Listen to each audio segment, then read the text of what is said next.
سی مبارکہ ہے،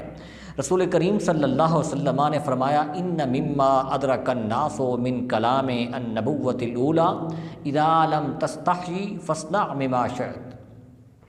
کہ سابقہ جو انبیاء گزرے ہیں ان کی گفتگو سے، ان کے کلام میں سے ایک جو بات پائی گئی ہے وہ یہ ہے کہ جب انسان میں حیا اٹھ جاتا ہے تو پھر فصنا، پھر وہ جو چاہتا ہے وہ کر دیتا ہے جی، اور گناہوں سے جو انسان